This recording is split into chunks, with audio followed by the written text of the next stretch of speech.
Hello guys, ఇప్పుడు మనకు వాతావరణం అనేది చాలా అసలు చేంజ్ అయిపోయిందండి. వర్షాలు ఎక్కువగా పడుతున్నాయి. ఇంకా ఇలాంటి కూల్ వాతావరణంలో ఇంట్లో వేడివేడిగా పకోడీ చేసుకొని తిన్నామనుకోండి, చాలా బాగుంటుంది. అంటే మేముండే చోట పెద్దగా వర్షాలు అయితే ఏం పడలేదండి. అంటే సన్నగా చిరుజల్లులు అనేవి ఎక్కువగా పడ్డాయి, కానీ ముసురులాగా పట్టి పెద్దగా వర్షాలు అయితే ఏం పడలేదు.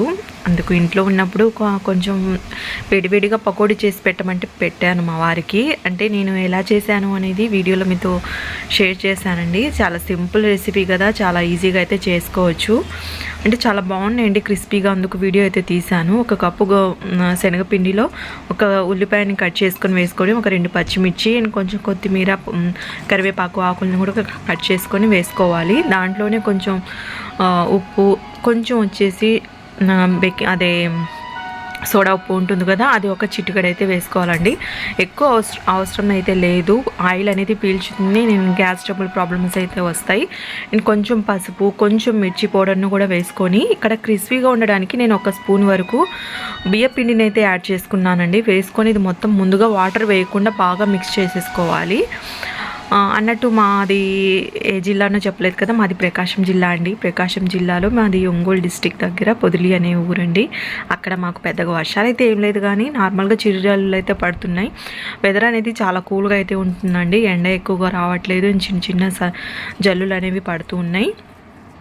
ఈ విధంగా నార్మల్గా కలుపుకున్న తర్వాత కొంచెం వాటర్ వేసుకొని మనం బజ్జీ పిండి కలుపుకుంటాం కదా, ఆ విధంగా కంటే కొంచెం గట్టిగా ఉండేటట్టుగా కలుపుకోండి. మరీ ఎక్కువగా జారుగా ఉందనుకోండి, మనకు ఈ బజ్జీలు అనేవి కరెక్ట్గా అయితే రావండి, మంచిగా పొంగవు. ఈ విధంగా కలుపుకున్న తర్వాత లాస్ట్లో ఆయిల్ అనేది ముందుగానే హీట్ చేసి పెట్టుకోండి. కొంచెం 1 స్పూన్ ఆయిల్ అనేది పిండిలో అనేది ఈ విధంగా వాటర్ వేసి కలిపిన తర్వాత 1 స్పూన్ ఆయిల్ అనేది కూడా వేసుకొని కలుపుకోండి. ఇలా ఎందుకు కలిపానంటే, మనకు బజ్జీలు అనేవి చాలా క్రిస్పీగా ఉంటాయండి, చాలా బాగుంటాయి టేస్ట్ అనేది. ఈ విధంగా కలుపుకున్న తర్వాత చూడండి, కన్సిస్టెన్సీ అనేది ఈ విధంగా అయితే ఉండాలి. ఇప్పుడు స్టవ్ మీద ఆల్రెడీ కడాయి పెట్టేసి ఆయిల్ పెట్టానండి. ఆయిల్ కూడా హీట్ అయిపోయింది. ఇప్పుడు బజ్జీలు అయితే చిన్నవిగా వేస్తున్నాను. కొంచెం సోడా వేసాం కాబట్టి మంచిగా అయితే పొంగుతాయండి. ఆయిల్ అనేది బాగా హీట్ అయిన తర్వాతనే వేయండి, మంచిగా ఎక్కువగా పొంగి బాగా క్రిస్పీగా అయితే ఉంటాయి బజ్జీలు అనేవి.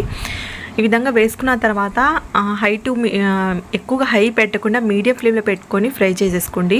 గోల్డెన్ కలర్ అయితే వస్తుంది కదా, అలా వచ్చేంత వరకు ఫ్రై చేసుకోండి.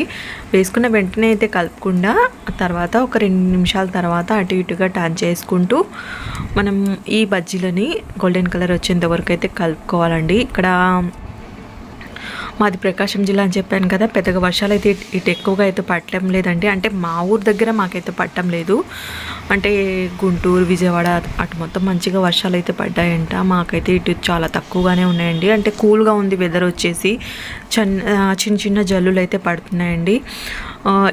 ఇలా ఉన్నప్పుడు వేడివేడిగా ఈవినింగ్ వచ్చేసి పకోడీ చేసుకుంటే బాగుంటుందని చెప్పేసి ఐడియాతో నేను ఈ పకోడీని అయితే చేసుకున్నాను.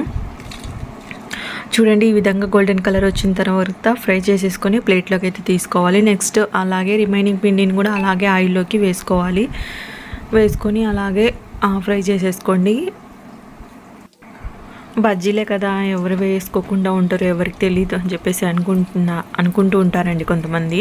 అది కూడా వీడియో తీసి పోస్ట్ చేయాలా అని చెప్పేసి. అంటే ఒక్కొక్కరు ఒక్కొక్క స్టైల్ అయితే చేస్తుంటారండి బజ్జీలు అనేవి. నా స్టైల్లో నేను ఎలా చేశాను అని చెప్పేసి వీడియో అనేది తీశాను. మీకు నచ్చితేనే లైక్ చేయండి, మన ఛానల్ని తప్పకుండా సబ్స్క్రైబ్ చేసుకోండి ఫ్రెండ్స్. చూడండి, ఈ విధంగానే రిమైనింగ్ పిండిని కూడా వేసుకొని బాగా గోల్డెన్ కలర్ వచ్చేంత వరకు ఫ్రై చేసేసుకొని ప్లేట్ తీసేసుకున్నానండి. మా వారైతే, నేను వీడియో తీస్తున్నాను కదా, ఆయన అయితే అటే తిరుగుతున్నారండి వేడివేడిగా బజ్జీలు తినాలని చెప్పేసి. ఆయన కూడా చాలా ఇష్టం అండి. అంటే ఇవి శనగపిండితో చేసినవి కదా, కొంచెం గ్యాస్ ట్రబుల్ ప్రాబ్లమ్స్ అయితే ఉంటాయండి, ఎక్కువగా చేసుకోకూడదు.